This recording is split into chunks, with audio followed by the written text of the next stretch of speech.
This episode of Midco Sports Magazine is presented by Shields and Sanford Orthopedics and Sports Medicine.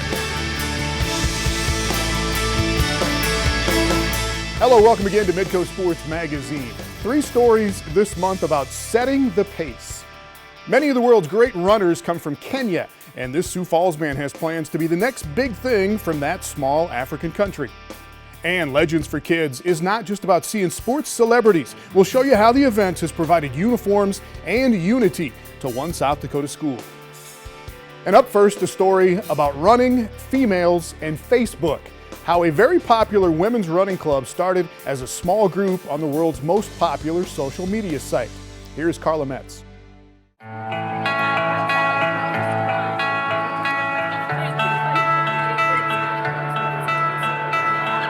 You need a reason to start, a reason to keep going, and a reason to finish. All right. Whether it's physical gain or mental well-being, a runner doesn't just wake up at 4:30 in the morning to lace up without at least one good reason.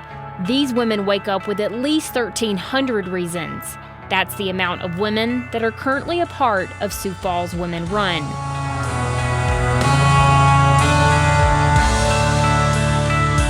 Are these our Sioux Falls Women Run ones? Oh, those are cute. Sarah LaFave started Sioux Falls Women Run in the summer of 2015 with hopes of connecting with a small group of women who shared her love of running.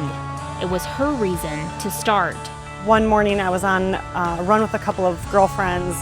They invited two extra women came along that I hadn't met. As we were running, it was so enjoyable. It's kind of fun to run with people you don't always run with, you know what I mean? There's new stuff to talk about. We were talking about how could we coordinate, doing more group runs like that. And so instead of exchanging phone numbers, I said, well, I'll just make a Facebook page and we'll keep it private, and then I'll just add you guys and we can just organize runs that way. And so we did that, and there was probably about 15 or 20 of us originally in the Facebook group. Facebook is often criticized for being anything but social since people are interacting with a screen instead of someone face-to-face. But Sioux Falls Women Run defies that belief by putting female runners in physical connection with each other, with the online page serving as a home base for runners to share. I was always posting these really goofy things to try to get people to, I was trying to elicit responses from people. What was your first run ever? What was your first race ever? And then after a while, people just started posting their own things, their own questions. I've got this foot pain, I've got knee pain. I want to do a long run on Saturday. Is anyone available? And once the direction of the page was established, the momentum increased. And then kind of as women do, someone would say, oh, I've got this neighbor that runs, or I've got a really good friend that runs. Can I add her? And so people just started adding their friends and their neighbors, and the next thing you knew, I think we had 100 women, which I thought was such a huge deal. That was such a big number. Now the page is home to over 1,300 female runners, but the members' passion isn't driven by the increase in followers. It's about the individual stories and the encouragement they offer each other, no matter the stage of life or the stage of runner. I started running later in my life than a lot of the ladies did. Had been a smoker, quit smoking, wanted to be active but didn't really know how to be active. I turned 50 last year, and it was really hard. I got very depressed. I just didn't really feel like I fit in anywhere or really had people or anything to do, and I happened to come across 605 Running Company talking about group runs. It was more positive than I thought it would be, because being slow and being older and not being a runner. I have 2 little boys, and my youngest is almost 1.5 years, and so once he started sleeping through the night, he is about 6 months old, I was like, okay, half marathon was on my bucket list. I signed up for Sioux Falls Half, and I had posted it or shared it on my Facebook page, and Kim Fromm, who I've known through a mother's group, was like, I'm adding you to this group. Be prepared to be bombarded with all things running. So she welcomed me on the page, and just the initial comments, likes, welcoming me to the group was amazing. That's one of the best things about Sioux Falls Women Run is there really is a place for everyone. I mean, we've got women that run Boston, we've got women that run ultramarathons, we've got women that like to just go out and do 2 miles with their kids on the bike path. And nobody feels lesser than another runner. The woman that goes and does 2 miles with her kids, her posts are just as important and receive just as much love as the person who goes out and does an ultra marathon. Sioux Falls Women Run is continuing to expand. Along with group runs, they've started their own track team that includes workouts led by coaches. And just remember, this was your first 1,000-meter loop. And despite each individual's busy schedule, the group finds countless opportunities to give back to the community. We started a scholarship in the Sioux Falls Women Run name, all of which serve as reasons for the group to continue.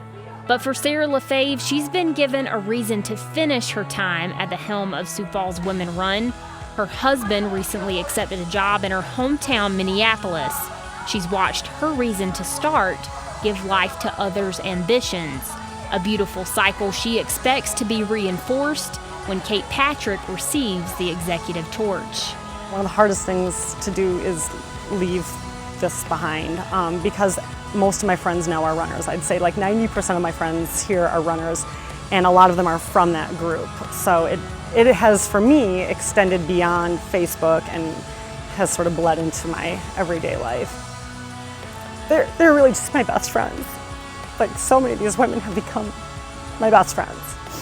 And it's like, you need to go for a run, they're there. You need a drink, they're there. Obviously, the news of her moving is sad. I mean, look at what she's created and how much support and love that she's created in a group of women. Kate will manage the online group and events, but it's the expectation and the drive set by the group as a whole that will keep Sioux Falls Women Run running. None of us want this to end. It's become such a big part of our day-to-day life, and for me, it's allowed me to find this love for running, even on the hard days. You know, the days that you're like, I don't want to run another mile, but there's somebody next to you that is a soul sister and a friend, and they help you push. And it's women taking care of women, which is just a really positive thing, because unfortunately I don't think that happens as often as it should. And we have discovered in this group, when we take care of each other, we're very powerful.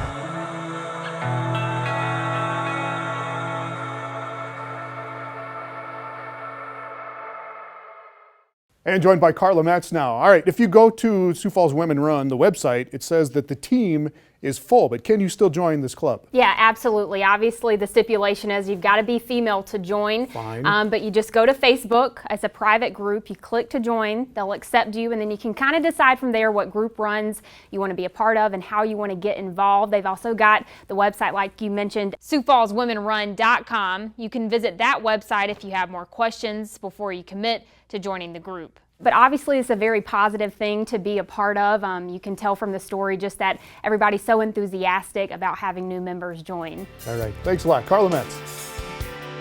Up next, a runner from the other side of the world who says East Africa and South Dakota have a lot in common.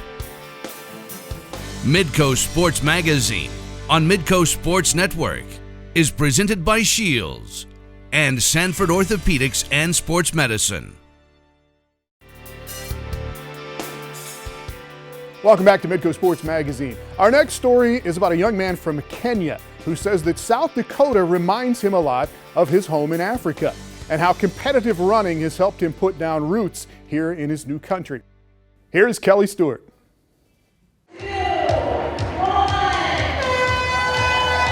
No matter the pace, running takes you on a journey.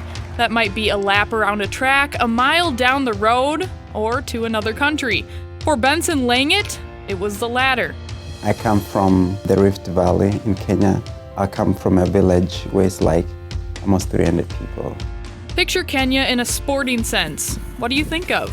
Probably elite runners. How many times have we seen the red, green, and black uniforms cross the finish line first at the Olympics? Though it's one of the top sports in that country, it didn't really pique Langat's interest growing up. After I graduated high school, I was looking for something to do. I was a little big and wanted to shed off some little weight, but decided to run a little bit, and I felt good. I ran into a couple of people who told me, hey, you could do good, running, so I decided to start running. The population of the closest city to Langat's village is 86,000. The population of Kenya, 46 million. But even with all of those people, the running community is very tight-knit. Slow or fast, everyone keeps each other on the right track. Talking about professional runners, they're all over, like you see them every time. You know, at the track, they're walking out. It is a big community of running. I come from one of the biggest cities that produces the world-class athletes, Olympic athletes. My drive was that if these people can do it, I mean, it's really possible. As Langat's endurance improved, he wanted to take the next step. So he passed the baton to a local coach. And he took me to his training camp, and he's like, this is what we have to do. Train me every single day and put me in a race, and I got second to last. And I was so happy because I beat somebody in. To put it in perspective, that race where Langat took second to last was the 800-meter run. He ran it in 2 minutes and 20 seconds, which would have tied for 8th place in the girls' 800-meter run at this year's Howard Wood Dakota Relays. 9 months later, Langat ran that same distance in 1 minute and 51.02 seconds and took first place.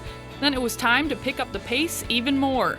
My cousin who ran for University of Alabama and University of South Alabama too, hooked me up with a coach down in Kansas, just a junior college, and he recruited me right away. Coming to America from where I come from is like a really big deal, and so I was very excited. At the same time, I was scared. I didn't know what to expect, but then I knew I have my uncles and cousins here, so they kind of gave me they guided me through everything.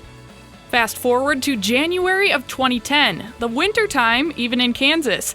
Langat arrived at Butler Community College to toe the starting line of his collegiate career. The first experience that I had there was I had to borrow a jacket from coach because, you know, I was now very prepared for the winter. With Butler Community College being a 2-year school, Langat aimed to finish his education and running career at a university. It was just a matter of where.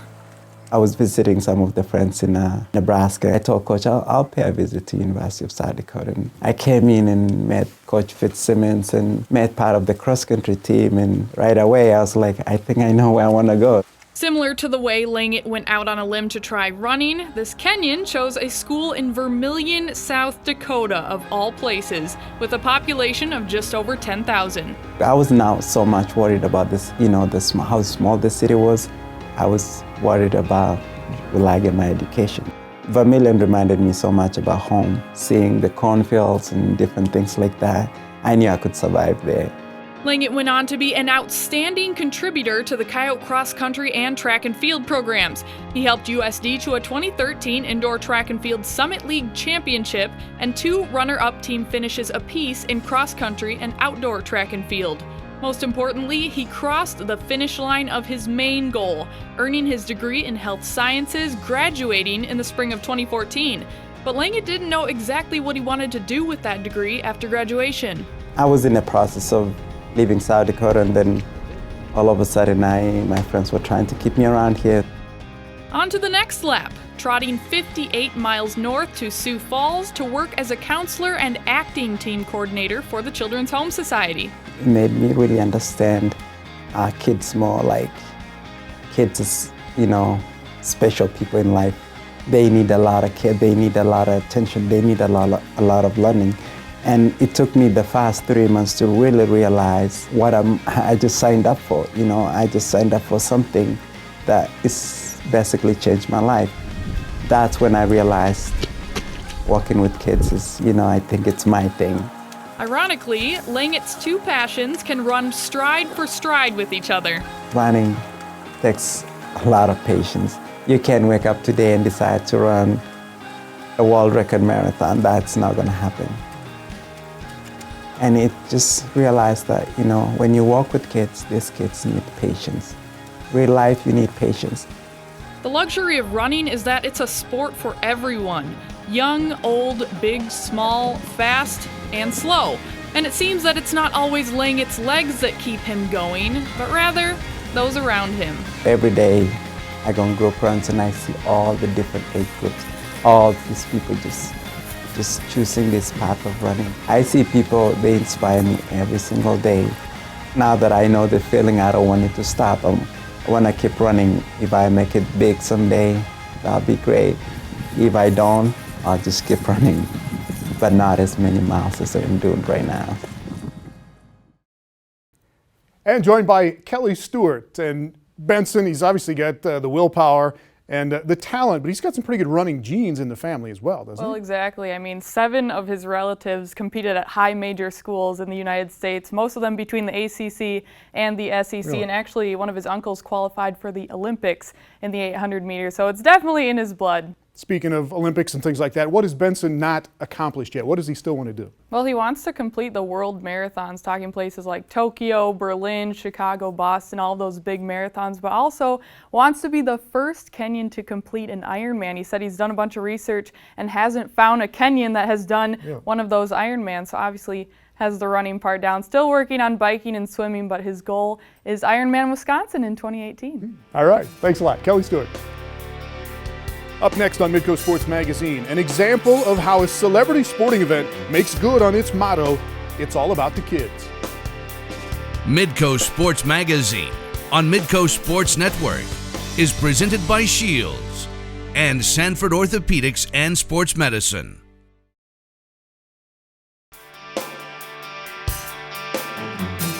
Welcome back. Every summer, an event called Legends for Kids brings in sports celebrities to give guidance and instruction to young athletes. It also raises a lot of money and gives a lot out in grants to youth sports programs, like this high school track team. It's what we call an ORB school, or off-reservation boarding school.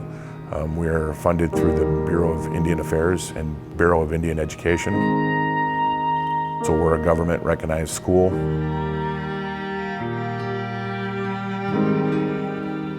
It provides a option for students coming in from all over the United States. If they have 1/8 blood of Indian heritage and they're registered with a government-recognized tribe, they can come to school here for free, pretty much.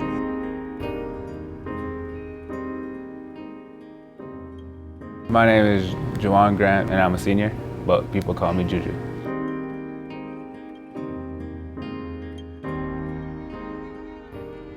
The Omaha Nation tribe has got a lot of alcoholism on there. There is a lot of drug activity and whatnot down there as well.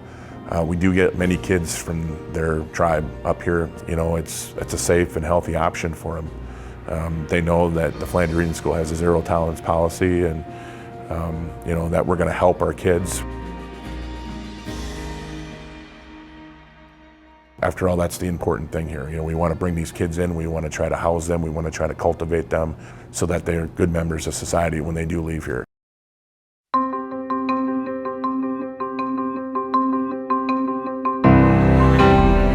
For me, my favorite sport is track and cross country. That's just like, you know, when people like work hard, like, you know, when you see them run, it's pretty cool. Plus, like, getting medals, that's what's really cool about it. So that's why I kind of joined track, and plus my brothers joined track, and my sister, and you know, it was just part of the family to run and, like, you know, just compete. In my opinion, sports is a great way to learn life skills, discipline, self-worth, self-esteem, you know, motivation for yourself to go and excel. It's really good, sports and stuff, because you, like, kids will look forward to it. If they really try, they'll look forward to it. Like, you know, a track meet or a basketball game, they'll get their grades up. You know, if I had 100 Juju Grants, I'd have the best track team in the world. He's a high character, young man, always high-spirited, very, very emotional, but yet doesn't let him get himself down, picks everybody up. I mean, he's a great kid. When I got here in 2002, we didn't even have a track program for 5 or 6 years. It was just not done by anybody. When I found out that Hy-Vee Legend for Kids were giving money out to high school association clubs and whatnot, I put together a letter that I thought was pretty explicit. It was pretty detailed. I just said that, you know, with our funding issues that go up and down like a roller coaster, you know, we can't depend on anything. So I wanted to get something that was going to be just for track and field to really kind of bolster and help, you know, finance us. We've had $2,000 that was been given us in the last 2 years, and I think we've used the money very efficiently. We've got brand new sweatsuits. We got 25 of them. They're very, very good quality Nike material, so they're going to last a while. Same thing with our uniforms. They're sharp. They look good. The kids like them. When we look at the other teams when we go to compete, they all have new uniforms, or they look good in their school colors. So of course we want to be the same. We want to look good. We want to make them feel that they look good, and so that they feel like they belong, and they do belong. If they're going to put in the effort, they need to be out there and they need to look good when they're doing it.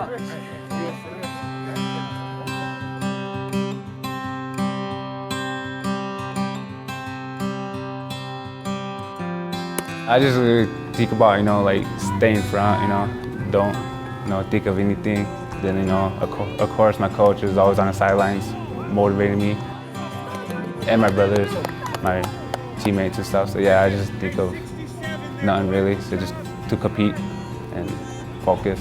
No matter how he places, finishes, I just want him to go out there and just compete and give it the best he's got. I want him to prepare. I want him to just make that last day of running, be memorable all together, and just whatever happens, happens. No pressure, no nothing. Just go out there and just run and, be happy with your result.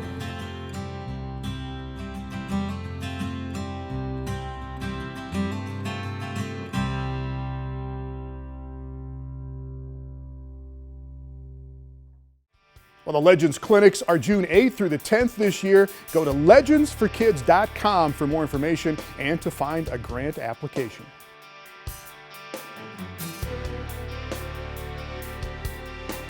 Thanks for watching Midco Sports Magazine. You can find this episode and all episodes on YouTube. This has been Midco Sports Magazine, presented by Shields and Sanford Orthopedics and Sports Medicine.